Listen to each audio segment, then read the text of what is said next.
Morning, everybody. This is Jeanne, the president of Seven Oaks Consulting, here with your Monday marketing motivation. I meant to be here last week, but we had a sudden unexpected power outage and we were out for over a day and a half. That's the price I guess we pay for living in a beautiful rural area where the slightest storm can derail you. But I'm back, and today I wanted to talk to you about a very peculiar thing that I'm seeing right now. And I don't have a definitive answer for you yet on this, so hear me out.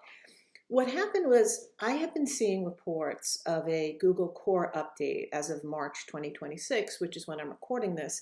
And then another reputable search engine publication came out and said, no, there wasn't a Core update. Everybody's just been picking up on some story that went out and running with it without fact checking it. Now, I tried to fact check this myself. I was having a lot of trouble finding information. I did find some information that there was an update in March, and I'm not surprised because Google's always tweaking their algorithm, right? And there are people saying that their sites were hit and such like that.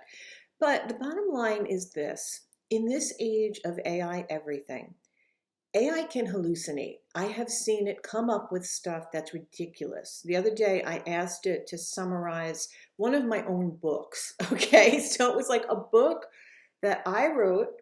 I gave it the Amazon page, which clearly had the description, and I said, can you write up a fresh summary of this? And it came back with something completely unrelated to my book. Not even the character that was named on the Amazon page. Remember, this is all mine. Like, I'm not asking it to do anything for anybody else. This is my stuff that's out in the public domain. And I was like, and I went back to the AI that I was using and I said, where did you get this from? This is not on the page I gave you. And all it did was it said, sorry, and it regenerated. So be really careful when you're using AI. Even when you feed it the right inputs, you have to read it because it really can hallucinate. And I'm wondering if it did with this Google Core update. I had read an article, I think it was either Search Engine Land or Search Engine Journal, which said that there really wasn't a core update in March. Now, again, I've been looking. I have yet to find definitive proof. I am seeing a lot of articles about an update, so who knows? I don't know.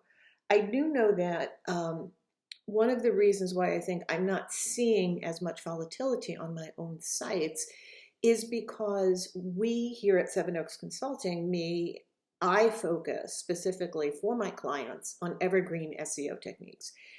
And I think the bottom line is this: regardless of what Google is doing, if you focus on SEO best practices, your site can withstand most of these core updates.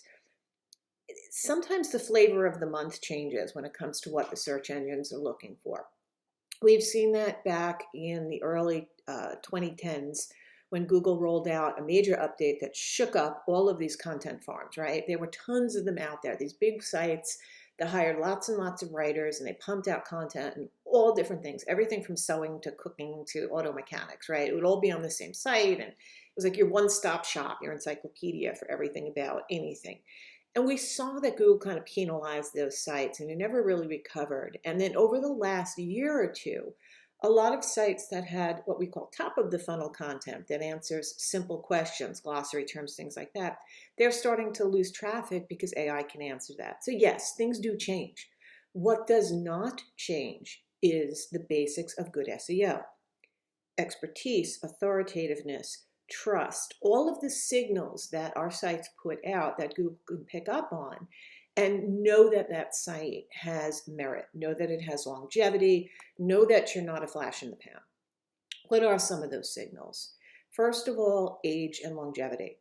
Both of my website URLs are reaching almost 20 years old, which is forever in SEO terms. So they have good longevity. Now, you can't buy longevity like you could if you buy a domain, but that is one important signal. Another thing is off-page signals, right? You need to have some kind of an off-page presence, whether you're publishing elsewhere, getting backlinks organically, you have other sites linking into your site, all of the good things that you can do ethically to achieve that, right? Putting out your own research, putting out your own thought leadership, all that good stuff. You need to have solid structure behind your site. The signals that the search engines are getting have to be in the technical aspects of your site as well. It has to load smoothly and quickly, no big pictures.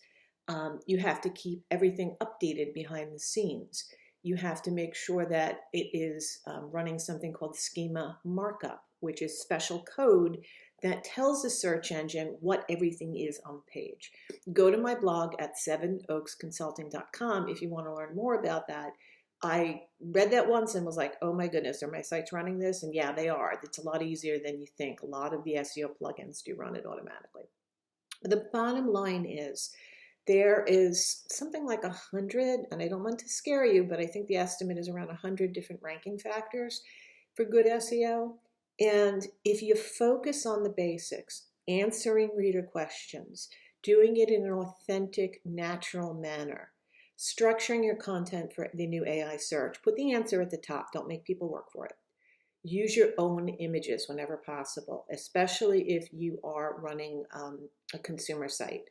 B2B sites, I think, are fine when you're licensing stock photography. For my purposes, for example, on my website, Home Garden Joy, which is all about gardening, I take almost all my own pictures. I think there's a small handful of licensed stock photography there, or pictures I received from businesses that sent me press releases about new products and gave me permission to use their images. But the bottom line is the more uniqueness you can have, the better. Good SEO doesn't change. All of the things Google has been telling us to do over the years, guys, it's still the same. And I hope that as you're considering your traffic, as you're looking at your ranking factors, that you recognize this and that you take advantage of that fact, because it is an advantage. If you focus on the evergreen techniques of SEO, no matter what Google does, whether it tweaks this part of its algorithm, it does that, maybe Bing is doing something. Is Bing still a thing? No, wait, it's Microsoft Edge now. Whatever. It's the Microsoft one that changes all the time. Whatever the search engine is, it's going to find and rank your content because you're doing everything right. So I hope this helps. My name is Jeanne Grunert.